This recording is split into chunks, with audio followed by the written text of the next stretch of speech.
Hi everyone, this is Ryan from rockthedivine.com. Thank you so much for tuning into my video. Today we are going to speak about a question I got asked, which is why do you not do mediumship readings for deceased loved ones?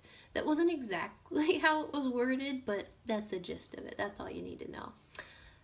So, to explain this in the easiest way possible, I'm first going to tell you about my vibration, and it is suited for higher evolved beings. And that sounds real fancy and snotty, doesn't it?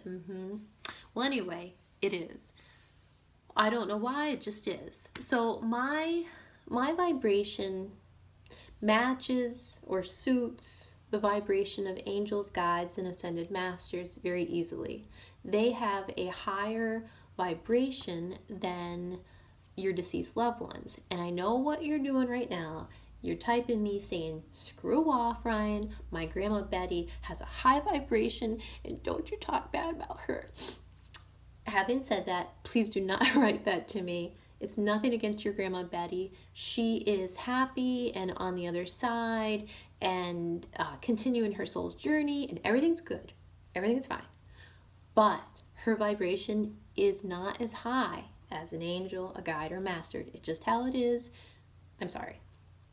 So having said that, when I was learning my gifts, I can do mediumship, but it very much, because the vibrations are different compared to what my vibration is suited for, it drains me. It drains my energy terribly. It like knocks the wind out of me. I gotta take a nap. It's bad. When I talk to angels, guides, and masters, it doesn't really drain me, and I can hear the messages very clearly. So that is why I tend to steer to what I'm good at. And what I'm good at is talking to the higher evolved beings. The other thing is dealing with the customer that wants the mediumship reading. Now, I even like getting mediumship readings so I can hear what my ancestors have to say. The thing is, though, there's quite a bit of pressure on mediums. And I don't think people mean to put this kind of pressure on mediums, but in my case, a lot of times it sets you up for failure. And in the ways that happens is basically someone wants specific information. What was my grandmother wearing? What's her middle name? When did she die? What's she saying now? Well, she would have never said that. I mean, it can go on and on and on. And I get that. We want validation from the medium that we are not being jerked around. We want to know that you are talking to our grandmother or grandfather, and we want correct information so we know that we're not being fooled. I get it. I totally get it. If these people could understand how really difficult it can be to speak to the deceased and to get real clear information, they wouldn't put that kind of pressure on a medium ever. Talking to the deceased is very similar to tuning in a radio, and I said this before in other videos I did, where you might hear a word, a sentence, or part of a word, and the medium has to put that together.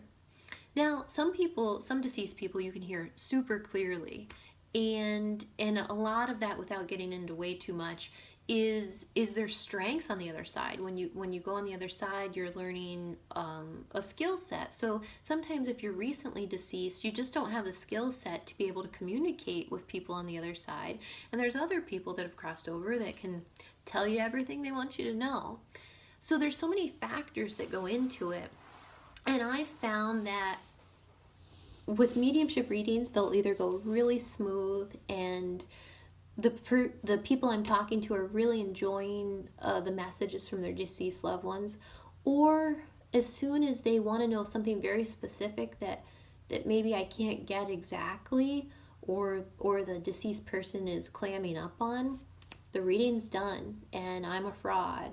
No one's actually said that. I hope they don't say it now, but that is how it feels. You can tell, and I've even had people very close to me that I love very much, and they know my gifts, and I've proved them again and again. As soon as I don't get something just very specific, I can see it in their face that they're like, oh, I don't think you know what you're doing. So that's another reason I've decided, or I don't usually do it. I do it for people that I know are very open minded and are going to be open to receiving the message from spirit instead of saying, like, what was the color dress my grandmother knitted for me when I was 7. That's cool, but not helpful.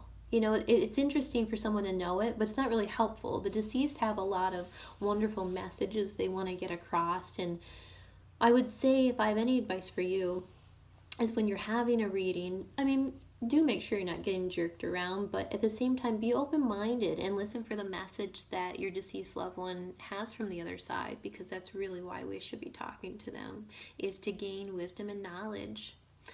Much love to you.